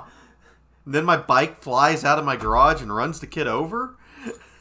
Right. What the hell's going on in this city? So that's where Stephen King got the story for Maximum Overdrive. Okay, so Paperboy is your very bleak. What would be your... I'm talking about like Happy-Go-Lucky. Paperboy. Touche. Oh, give me a second to think about this. Do you one. know my life? What? Our definition of happy-go-lucky might be different. Yeah, possibly. Oh gosh, I gotta pull up my list again of some of these. I'm trying to think of a... Oh my gosh, it's been so long since I've seen half of these games. I forgot that Mario was also a coin-op game, but that was like the old school one that was platforms. Yeah. Galaga. Galaga? Killing bugs in space? Yes. Oh, there's one of one of my all-time favorites. Oh yes, Splatterhouse, where you are the killer. Yep. Thought we were going for happy-go-lucky. I know, right? Here. hey! Your happy-go-lucky might be different from mine. Actually, that'd be a fun one. Cruising USA. Yeah. Okay, I was gonna say Outrun.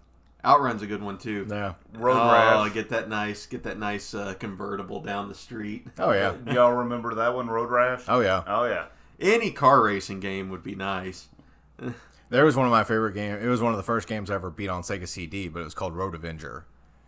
And that was very anime. Like, I think that was the very first game or very first thing as a kid that I saw that was anime. Right. It wasn't just cartoons, it was anime or whatever, because that's the way the characters were, because Sega CD was very big on RPGs. But playing that game, it was a directional game. Yeah. So if the arrow would tell you to go right and you didn't press it hard enough or at the right time, the game made you crash because you were in a red sports car. Yeah. That I really enjoyed. Now, would I want that as my real life? Hell no. Because you would run into like malls and gas trucks and off cliff. Yeah, no, I'm good. I already have a poor driving record as it stands. The Real Dave brought up another really good game that would be kind of fun. The Simpsons Hit and Run. Oh. Out of fighting games, like there's a couple of fighting games that would be fun to live in. Virtua Fighter. You would want to just be in constant combat with somebody? Oh, you wouldn't die. I wouldn't get fatality. I was thinking Mike Tyson's Punch-Out. I actually thought about that one too. Oh, you want to be Little Mac? Yep. The worst boxer in the world. See, I'm trying to think like one of my happy-go-lucky that I would be thinking about is Sonic. But Sonic had to deal with Robotnik. Yeah, that's not really, yeah. So it's like... Well, most of the platforming games, like, they're all great and everything, but I feel like they're kind of dark. Yeah. Nope, I got it. I know which game Happy-Go-Lucky is. What is it? Pilot Wing 64. Ooh, that'd be a good one. So mine is kind of a mix, right? It can be happy-go-lucky unless you get mobbed. So you all know me. I like the graphic design and stuff like that. I come up with all the designs for any of our logos, any of our banners, all that kind of stuff. I'm thinking Minecraft. That would be the best of all things. If you want to get serious, there's survival mode. Right. If you're just wanting to relax one day, you just make something, flip a button and you're in creative mode.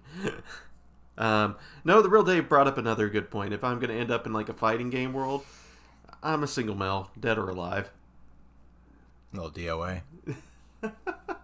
But I could see him I could see Dave being like, well, I get to pick which dead or alive video game I am that he is in. I could see him picking dead or alive volleyball.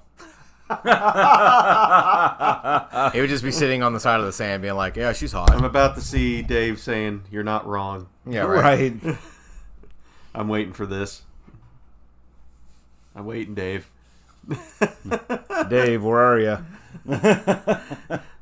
No, because I mean, most of the side scrollers or whatever that we played that we grew up on, like even Super Mario Brothers, Right. You would have... You're not wrong, basically, is what you just said. Right. But, like, you had your villains in that. You had to avoid... I'm thinking, like, that's why I said Pilot Wing 64. Right. The other game that I was thinking of, just because of the polygraphics and everything in it, and there's not really been a lot of games that tried to copy off of it because they really just can't. Didn't hold a flame to it. But you still had, you know, your enemies. I'm looking for a game that had no enemies to where you could just, you know, and I'm not speaking of The Sims or whatever like that, but just a run-of-the-mill, very, like, happy-go-lucky game. The game that I was thinking of was Star Fox. But you also had things that you had to accomplish in that. Mm-hmm. My luck, I would be ended up in Michael Jackson's Moonwalker. Like a bunch of gangsters want to whoop my ass. I flip a coin into a jukebox and then just start doing Smooth Criminal and they all die. So it's all right. Rampage would be a fun game. Rampage would be a fun one. I get to be a kaiju. I'm going to go beat the shit out of this building. Dave actually mentioned one that I was thinking about was Double Dragon. Yes, I will agree with that because you actually got to have like a friend. Like I could see me and Joe or me and JD or me and Dave going through just beating the shit out of people for no reason. Doing some jump kicks or whatever like that and knocking them off. So... we went through bleak games. We went through happy-go-lucky. Well, our version of happy-go-lucky. Because what from Joe said, he was like, my life is completely different from yours. I'm gonna have, like, I would be Duke Nukem. Right. You're right. Doom guy. You're right. Rip and tear. But we're not like. I mean, I'm big into sports games and stuff like that. But I don't think Joe is. No. So. There's a lot of different genres of video games, but you know, I liked Pirate Queen when she said Pac-Man, like that would be cool. Just continuously go for the power-ups, to try to turn the ghost. It was blue, which is when you could eat them, or whatever. So that'd be kind of cool. Nobody really said Kirby or any Kirby game. Kirby would be great. He eats everything and never give up. Yep. He is actually Kirby is literally just Kirby's just anemic. Well, Kirby's he sucks everything in, eats it, and then spits it back out. No, Kirby is a Lovecraftian horror that's in a little puff form. Yeah. He literally is. Look up the theories. It's very scary and it's true. Just like Jar Jar Binks is a Sith. Mm-hmm. Yeah. I'll think of the next big game of depression in my head. I'll play Frogger. I'll be stuck in a never-ending loop of trying to get to the goal, but always end back up on the other side of the road. I like the Dave's comment. Eric's choice has to be the Michael Jackson scroller. Scroller. Yeah. Because it's funny when you're playing the game and you reach like level 4 or level 5 or whatever like that. You just see Michael Jackson in the game. And he's like, "Hoo!" And you just see it, and that's it. That's your load screen. And it's kind of like, what the hell did I just watch? And that really poor Sega sound file. Sega was awesome. Sega had some good music to it, but that voice in that sound file, it just sounds like a grainy brrr. Oh gosh. All right, so last one for the discussion topic. Your life. Nintendo game. Your life. Sega game. Ape Escape would have been a fun one too. My life in a video game. Oh gosh. But I'm looking for just Nintendo and just a Sega. Because you have to remember they cross-platformed a bunch of them. I will go first and say Sonic for Sega. Okay. Because Emerald City was the shit. For Nintendo,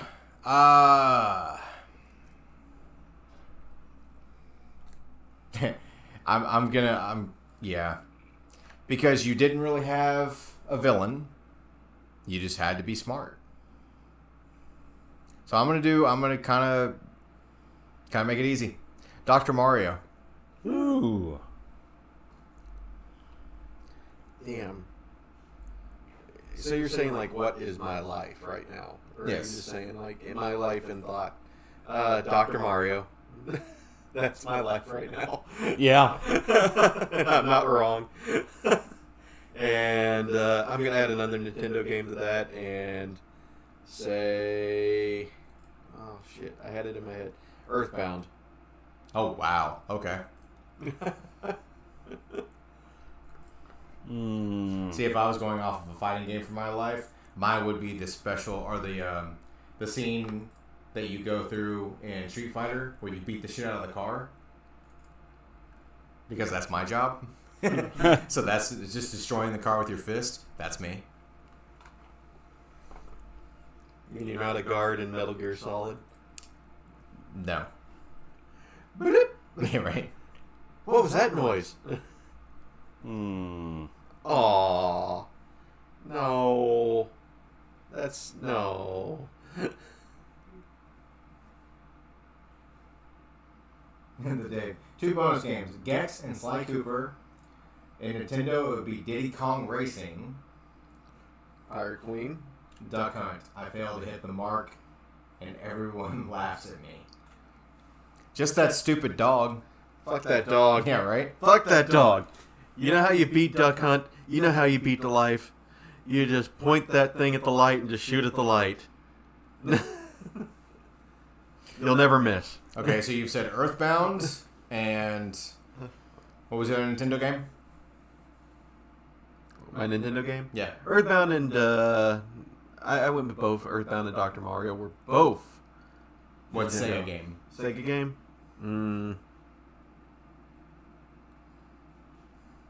Vector Man. Very nice. Okay, didn't expect that. Joe? Echo the Dolphin. Wow. Okay. Joking. Just thought I'd throw that out there because most people don't remember it. Wait, you could sit there and kind of do the whole thing with your head where it was supposed to be able to speak to other fish. Right. Actually, there was one of my favorite games. I couldn't remember the name of it, so I just looked it up. It's called Liberty or Death. Yes. You know Yeah. that game is extremely... I think, yeah, if you had it complete, it's pretty pricey. Really? Yep. I loved that game. That was fantastic. Oh, yeah, I know. Yeah. Okay, kind of like That a was a Risk Genesis style. game, yeah. Man.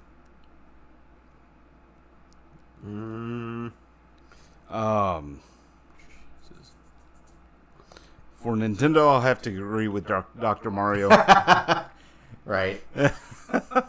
Everybody at our age now is in the world of Dr. Mario. Right. It's just I am Dr. Mario at this point in my stations. JD, Oh shit! Oh shit! fix my wrist, JD. Oh shit! What's this screen say? Oh god! I gotta put this. Do. Well, essentially, Dr. Mario was just Tetris. Mm-hmm. Just with I don't even know how they got across or got past the censors at Nintendo. They were like, oh no, there's Mario, it's fine. He's a pill pusher. Yeah, right. He's a street pharmacist. It's all right. How'd he get that license? He found it in the toilet. Yeah, right. He's a plumber. He found it. You want to sue somebody? Go after my, brother Luigi. Hence why you got Wario and Waluigi. Yep. Why has that is the age question now with Mario? Why hasn't Waluigi gotten into the mainline games? Because his name is Waluigi. Wario got into him, Oh, yeah. Wario's a lot easier to say, too. Yeah. but the Wah. Wah! The first, the first and worst Wario game I ever played was Wario Land on the Virtual Boy. Oh, man. Yeah, thank God I stopped playing it because it would have burned my retinas. I still need to play that. I still need to try. I will bring over my Virtual Boy. I still need to play it once, just to say I played a game that ruined my eyesight just a little bit before. It will. So bad. And there used to be a store around here called Service Merchandise. That was the first time I ever played a Virtual Boy because they had a display model set up on the jewelry counter. And I put my head into it. Worst decision of my life. And it was like Mario Tennis was what they were playing. I hated tennis. I was like, ooh, Mario. And that's how they got you.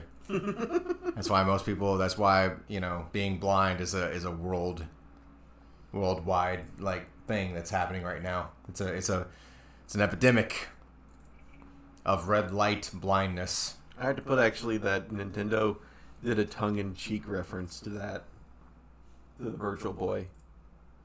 Oh no, Dave! No. Bye, Dave. Yeah, we're getting close to the end ourselves we are. anyway. But I have to bring this up before we start rapping. Nintendo did tongue-in-cheek themselves. The new Luigi's Mansion. Yeah. The codec in the game, to talk with the person that's helping you with the ghost thing. He invented a new product. It will be the best in virtual reality. The Virtual Boy. Wow. Burn out your corneas in one fell swoop. But That's why the Virtual Boy actually I think only has between 20 and 30 games in their library. That's it. Actually, it might be less than that. I know it's less than 30. Because I think I've got half the collection of Virtual Boy games. Now, will I ever play the Virtual Boy, constantly? No.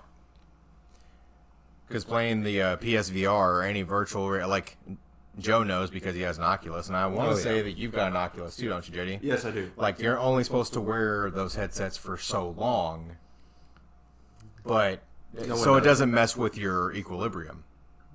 Speaking of which, JD, we need to try to play Star Trek Bridge Crew again. We do need to try again. There you go. Nice. But on that note, But yeah, once they JD just showed me on Luigi's Mansion Part 3 on the Switch, the Virtual Boy present. If I was Luigi, I would throw that back at the guy and be like, take it back. I don't want this. Right. Because it just, It was not thought, it was supposed to be the new thing. But like I said, with the VR headsets and everything like that, it messes with your sight, your equilibrium and stuff. Here's the Virtual joke. Boy is the same thing. Here's the joke to this. The joke is further implemented whenever the character Egad, which is the scientist that was from all the Luigi's Mansion games, he says about this product that it'll be very successful and fly off the shelves. Nintendo's just going, ha, we failed.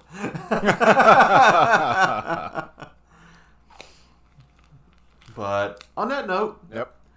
as always, everybody, comment,